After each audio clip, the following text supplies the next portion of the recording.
Hello दोस्तों, आप जानते हैं कि RRR इस साल की एक बहुत बड़ी फिल्म है जिसे बहुत बड़े डायरेक्टर एस राजामौली ने बनाया है। RRR कमाई के मामले में भी बहुत बड़ी फिल्म साबित हुई। इसने बहुत कमाई की और इस तरह से ये साल की सफलतम फिल्मों में से एक है। दोस्तों, वैसे तो फिल्म बहुत ही अच्छी है और इसमें बहुत बड़े बड़े एक्शन सीन हैं, कहानी भी बहुत अच्छी है। लेकिन इसके बाद भी दोस्तों, इतनी बड़ी फिल्म होने के बाद और इतने बड़े डायरेक्टर होने के बाद भी फिल्म में कुछ ऐसी बड़ी बड़ी गलतियां हैं जिनके बारे में अभी तक आप नहीं जानते। अगर ये गलतियां नहीं होती तो हो सकता हो कि फिल्म और भी ज़्यादा कमाई करती और ज़्यादा बड़ी हिट हो जाती। आइए आपको बताते हैं कि वो कौन सी बड़ी गलतियां हैं जिन पे ध्यान दिया जाता तो फिल्म और भी ज़्यादा अच्छी बन सकती थी। दोस्तों, फिल्म में जहां रामचरण की एंट्री दिखाई गई है वहां पर यह दिखाया जाता है कि रामचरण हजारों की भीड़ में अकेले ही एक लाठी लेके कूद पड़ते हैं और एक आदमी को पकड़ने के लिए आगे बढ़ जाते हैं, जबकि वो हजारों की उन्मादी भीड़ है जो कि बहुत ज़्यादा हिंसक है और बहुत ज़्यादा तोड़फोड़ पर उतारू है। वो रामचरण को भी नहीं छोड़ती और रामचरण पे बहुत प्रहार किए जाते हैं और रामचरण के सर पे एक बहुत बड़ा पत्थर पटक दिया जाता है और पूरी भीड़ हजारों की संख्या में रामचरण के ऊपर टूट पड़ती है दोस्तों। लेकिन इसके बाद भी रामचरण को कुछ भी नहीं होता। वो बहुत सफलतापूर्वक थोड़ा बहुत चोट खाकर उस व्यक्ति को पकड़ लेते हैं और उस भीड़ के बीच से खींचते हुए उसको लाके थाने में बंद कर देते हैं। दोस्तों, ये एक ऐसा सीन है जो किसी भी समझदार व्यक्ति के लिए पचा पाना बहुत ही मुश्किल है। दोस्तों, अगर बहुत पुराने समय की, यानी कि जब राजा महाराजाओं का ज़माना होता था या फिर पांडवों या कौरवों का ज़माना था, उस समय अगर ऐसे दृश्य की बात करें तो एक बार समझा जा सकता था, क्योंकि तब ऐसे शारीरिक क्षमता वाले लोग पैदा हुआ करते थे। लेकिन यह मात्र 100 साल पहले की कहानी है, जबकि हमारी ही तरह के सामान्य मनुष्य लोग थे। ऐसे में इस सीन को इस तरह से दिखाया जाना आज के लॉजिक के हिसाब से समझ में नहीं आता है। दोस्तों, कोई भी व्यक्ति जो कि पिछले 100-200 सालों के भीतर भी ऐसा नहीं हुआ जो कि इस तरह अकेले ही एक लाठी के दम पे हजारों की भीड़ का मुकाबला करे। ऐसा करने वाले व्यक्ति का जीवित रह पाना बहुत ही मुश्किल है दोस्तों। और आश्चर्य की बात है कि राजामौली जैसे बड़े डायरेक्टर ने इस इलॉजिकल और बकवास चीज को इस फिल्म में दिखाया है। फिल्म में हीरो के द्वारा अकेले ही 10-12 गुंडों की पिटाई कर देना एक बार समझ में आता है दोस्तों, लेकिन यहाँ तो पूरी कहानी ही अलग है। हीरो अकेला ही हजारों लोगों की भीड़ में कूद पड़ता है और वह भी भागते हुए नहीं बल्कि एक जगह रहते हुए उस पूरी भीड़ का मुकाबला करता है और इसके बाद भी वो जीवित है, जबकि उसके सर पे पत्थर भी पटका गया। इससे ज़्यादा बकवास भारतीय सिनेमा में और कुछ भी नहीं दिखाया गया है दोस्तों। इसी फिल्म में दूसरी जगह दिखाया जाता है दोस्तों कि हीरो जूनियर NTR अपने कबीले की बच्ची को बचाने के लिए अंग्रेज़ों की एक पार्टी में हमला करता है और उस हमले में वो करीब करीब सफल भी हो जाता है और अपने यहाँ की बच्ची को बचा के वो ले जाने वाला होता है दोस्तों। लेकिन तभी उसके मार्ग में बाधा बनने के लिए एक्टर रामचरण आ जाता है, जो कि खुद भी एक क्रांतिकारी ही है, लेकिन वो पुलिस के भेष में छुप के रहता है। हालांकि वो एक क्रांतिकारी है और उसे इस बात से कोई मतलब नहीं होना चाहिए था दोस्तों कि जूनियर NTR अपने कबीले की बच्ची को अंग्रेज़ों के यहाँ से उठा के ले जा रहा था। लेकिन फिर भी वो बीच में बाधा बनता है और जूनियर NTR को रोक देता है, और न केवल रोक देता है बल्कि जूनियर NTR को इसकी वजह से कैद में डाल दिया जाता है दोस्तों। इसलिए दोस्तों, यहाँ भी राजामौली जी ने बहुत ही बेलॉजिक की बात दिखा दी है कि जब खुद रामचरण भी एक क्रांतिकारी है, भले ही वो पुलिस के वेश में रहता है लेकिन है वो क्रांतिकारी, और जब एक दूसरा क्रांतिकारी जूनियर NTR अपने कबीले की बच्ची को अंग्रेज़ों के यहाँ से लेके जा रहा है तो इसमें रामचरण को क्या तकलीफ़ हो सकती थी दोस्तों। और रामचरण का कोई फ़ायदा भी नहीं था, लेकिन फिर भी वो जूनियर NTR को रोक देता है। ये बहुत ही बेलॉजिक की चीज़ थी दोस्तों जो कि फिल्म में दिखाई गई। और यही नहीं दोस्तों, न केवल जूनियर एनटीआर को रामचरण रोक देता है, बल्कि रामचरण के ही कारण जूनियर एनटीआर को कैद हो जाती है। जबकि इसी फिल्म में थोड़ी देर पहले दिखाया जाता है दोस्तों कि जूनियर एनटीआर और रामचरण बहुत गहरे दोस्त बन जाते हैं और रामचरण की जान जोखिम में पड़ जाती है क्योंकि उसे एक सांप ने काट लिया था। तब जूनियर एनटीआर ने ही रामचरण की जान बचाई एक बहुत ही अच्छी दवा देके। लेकिन इतना सब होने के बाद भी रामचरण ने इसका कोई एहसान न माना दोस्तों।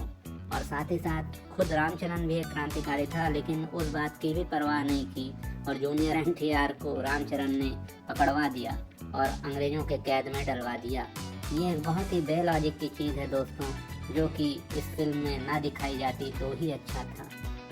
इतने बड़े डायरेक्टर राजा मौली जी से ऐसी उम्मीद नहीं थी कि वो ऐसी बकवास चीज़ों को एक एक करके फिल्म में दिखाते जाएंगे दोस्तों, लेकिन उन्होंने ये दिखाया और इतनी बड़ी पिक्चर बन गई है। रामचरण ने जूनियर एनटीआर को न केवल रोका बल्कि उसे कैद में भी डलवा दिया और साथ ही साथ बहुत ही बुरी तरह से कोड़े मारने की सज़ा में भी रामचरण ने ही जूनियर एनटीआर को मारा और इस तरह से पूरी जूनियर एनटीआर की खाल उधेड़ दी एक बहुत ही कांटेदार कोड़े से। ये सब करने की रामचरण को हालांकि कोई आवश्यकता नहीं थी, लेकिन फिर भी ये सब करते हुए रामचरण को दिखाया गया और जूनियर एनटीआर के ऊपर ये सब अत्याचार रामचरण के हाथों ही करवाए गए। ये सारी चीज़ें बहुत ही कमज़ोर पिक्चर का लक्षण है। हालांकि ये सारी चीज़ें दिखाई गई और हिट भी हुई फिल्म। दोस्तों, पूरी फिल्म में सबसे ज़्यादा मूर्खतापन की हद वहाँ है जहाँ अजय देवगन के दृश्य दिखाए गए हैं। अजय देवगन के बारे में दिखाया गया है कि अजय देवगन अपने गांव के लोगों को गांव से लेके एक जंगल में शिफ्ट हो जाते हैं और वहाँ वो उन्हें अंग्रेज़ों से लड़ने की ट्रेनिंग देते हैं। हालांकि ये जंगल है और अजय देवगन यहाँ पर ये दिखते हैं कि वो अंग्रेज़ों की ही तरह अपने गांव वालों को ट्रेनिंग दे रहे हैं। जैसे वो जंगल के भीतर उन्हें परेड करवाते हैं, जंगल के भीतर उन्हें मार्च पास्ट करवाते हैं, जंगल के भीतर उन्हें लकड़ी की बंदूकों से ट्रेनिंग देते हैं। हालांकि दोस्तों, जब अंग्रेज़ों की सेना इन तक पहुंच जाती है तो इनकी ये ट्रेनिंग कहीं कोई काम नहीं देती और अजय देवगन पूरे गांव वालों को मरवाने के जिम्मेदार साबित होते हैं। दोस्तों, यहाँ पर यह फिल्म की मूर्खता की हद है कि जंगल में होने के बाद भी अजय देवगन किसी तरह के गुरिल्ला वारफेयर का इस्तेमाल नहीं करते हैं। वो एकदम मैदानी सैनिकों की तरह, जैसे अंग्रेज मैदान में ट्रेनिंग करते थे, परेड करते थे, बिल्कुल उसी तरह से अपने सैनिकों को ट्रेनिंग दे रहे थे। इसीलिए उन्हें असफलता मिली और वो पूरे के पूरे बस्ती को ही गोलियों का शिकार बनवाने के लिए जिम्मेदार कहे जाएंगे। अंग्रेज़ों की सेना इनके बस्ती के एकदम नज़दीक तक पहुंच गई और इन पे गोलियां बरसाने लगी, लेकिन अजय देवगन का कोई खुफिया तंत्र यहाँ काम नहीं आ रहा था। अजय देवगन को कभी नहीं पता चल सका कि अंग्रेज़ों की सेना जंगल में घुसते हुए इनकी बस्ती तक पहुंच रही है। इससे ज़्यादा बकवास किसी भी जंगल में रह के लड़ने वाले योद्धा के लिए और क्या हो सकता है दोस्तों, कि उसके पास कोई खुफिया तंत्र ही नहीं है। अजय देवगन यहाँ पर किसी भी तरह का गुरिल्ला वारफेयर इस्तेमाल नहीं करते हैं दोस्तों, बल्कि वो एकदम मैदानी सैनिकों की तरह ही लड़ाई लड़ते हैं और बुरी तरीके से परास्त होते हैं, बल्कि खुद अजय देवगन की भी जान चली जाती है दोस्तों। कितना अच्छा होता अगर अजय देवगन का एक मजबूत खुफिया तंत्र दिखाया जाता, जो कि अंग्रेजी सेना आने के पहले ही इन्हें पता चल जाता और इसके साथ ही गुरिल्ला वार की तरह अंग्रेजी सेना पे बहुत सारे प्रहार किए जाते दोस्तों। जैसे जंगली जानवरों का इस्तेमाल किया जाता, बड़े बड़ी खाइयाँ और गड्ढे खोदे गए होते जिनमें अंग्रेजी सेना को नुकसान पहुंचता। इसके साथ ही मधुमक्खियों का अटैक भी अगर करवाया जाता दोस्तों, तो ये सब कितना इफ़ेक्टिव होता और अजय देवगन को की सेना को निश्चय ही इसमें जीत मिलती।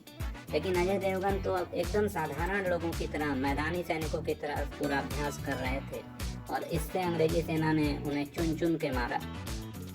अजय देवगन इस फिल्म में सबसे ज़्यादा मूर्ख चरित्र सिद्ध होते हैं दोस्तों, और इससे बड़ी मूर्खतापूर्ण दृश्य राजा मौली की फिल्म में और कुछ नहीं हो सकती कि एक जंगल में रहने वाला योद्धा किसी भी तरह के गुरिल्ला वारफेयर का इस्तेमाल नहीं करता और असफलता प्राप्त करता है। जबकि हम देखते हैं दोस्तों कि वास्तविकता में भी और इतिहास में भी जितने भी जंगल योद्धा हुए, चाहे वो छत्रपति शिवाजी महाराज हों या फिर और कोई भी हों, वो सभी गुरिल्ला वारफेयर के द्वारा ही इतनी सफलता प्राप्त कर सके दोस्तों। यह फिल्म अपने आखिरी में बकवास पने की सबसे ऊंचाई पे पहुंच जाती है दोस्तों, जहां दिखाया गया है कि जूनियर एनटीआर रामचरण को कैद से छुड़ाते हैं और रामचरण के दोनों पैर खराब हो चुके हैं और वो चलने की स्थिति में नहीं है।